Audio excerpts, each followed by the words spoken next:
Steve and Mead again, back with another Bullseye Guy shortcast. Robinhood. It's in the news. We're not talking about Robinhood, the foundation, which actually does some great stuff. We're not talking about Robinhood, the society.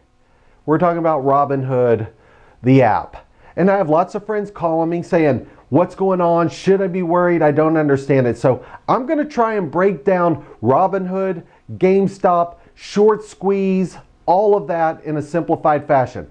Here's what's going on. Number one, Robinhood was a site created to, quote, democratize investing, not decentralized. We're going to talk about that later. Big difference.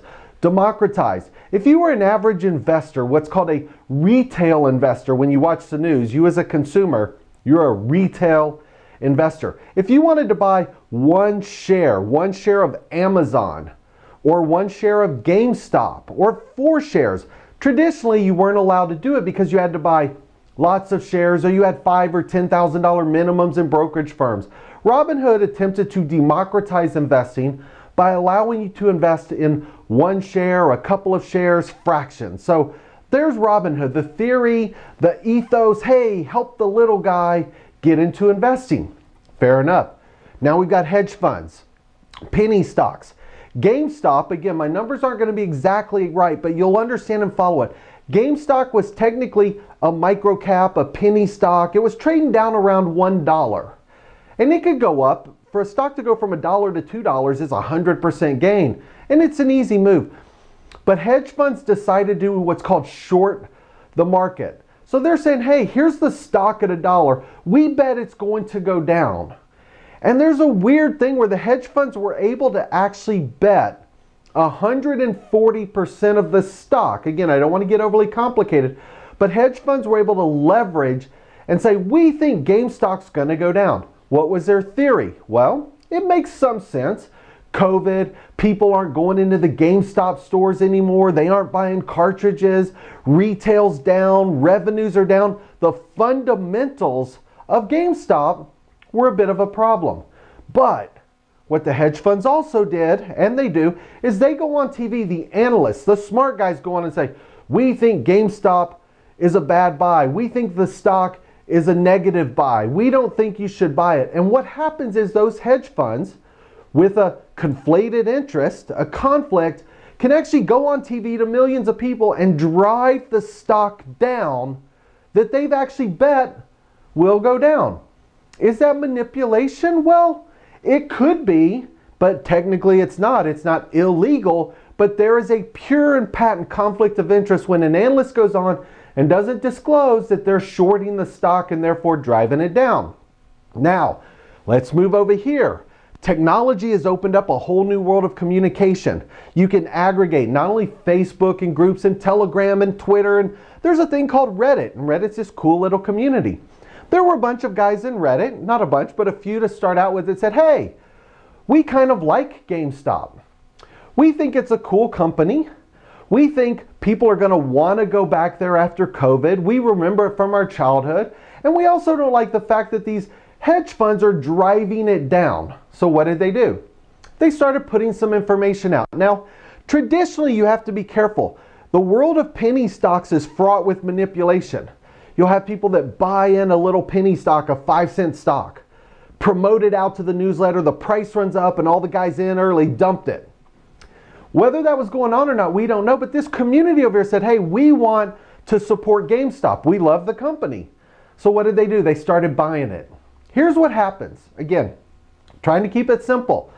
If you short a stock, you bet the stock's going to go down. At some point, you have to buy that stock at the higher value and you lose money. You're betting it'll go down if it goes up. So as GameStop went to $1, $2, $5, $6, $7, all of a sudden the hedge funds start panicking. They have to buy those shares. But you have a group over here that's buying the shares as they go up. You have a group over here wondering when they should buy, and there aren't as many shares for sale. How do stocks work? Supply and demand. The demand was higher and higher and higher. Lower supply, less people selling, less stock available because the hedge funds had over leveraged themselves. What did GameStop do? It went to 50, 80, 100, 200. It was at $20 and went to $300 in a matter of days, 10 days, 2 weeks. Again, not sure. What did that do to the financial markets? Roiled them completely. Here's what happens. As the stock goes up, hedge funds need to buy the shares. As the shares aren't available, the price keeps going up. The hedge funds are on the hook. They're on the line to buy those shares for money that they didn't put out to begin with. The losses, I think, were 70 or 80 billion dollars the hedge funds had. Here's the little guys over here driving it up. Why is this important? One, you've got the democratization of a group of people said, hey, we want to support GameStop. The next one that came in line, we're not going to talk that much about, was AMC, the movie theaters. Kind of the same thing was happening. So I get calls sometimes saying, oh, friends of mine, I'm an investor, I have stock in Robinhood. What should I do? Am I in trouble? You're not in trouble. If you have stock in Robinhood, meaning not in the company, but you've bought stock and you own it, Robinhood's the custodial. You're going to be fine. But here's where it gets tricky. This is what happened. And part of it we know to figure out. GameStop, the stock is up here at $320, $330. Retail guys, the little guys, they're all banded together. They're buying the shares. They're buying the stock, driving the price up. The higher the price goes, the more the hedge fund guys are losing. Panic sets in. And Robinhood, who is decentralized, democratized investing for the little guy, stops trading. That's what the commotion's about. Robinhood stepped in and said, hey, today you can't buy any more shares. You, the retail guy, the guys you're supposed to be protecting, we Robinhood created this for you, the little guy. The little guy can no longer buy stock. You can only sell. What happens? The price goes down. You've now locked your customers out and protected the hedge funds. That much we know. The conspiracy out there, again, I don't like conspiracies, but theoretically you can see what's going on. There's some commotion and kerfuffle that the hedge funds were allowed to also short again. So the stock's at 350. The hedge funds are now betting the stock's going to go down. Robinhood locks out investors where they can't buy and make the price go up. The price can only go down, which means the hedge funds make money. The retail investor, the little guy, loses money. What was Robinhood? Robinhood was steal from the rich, give to the poor.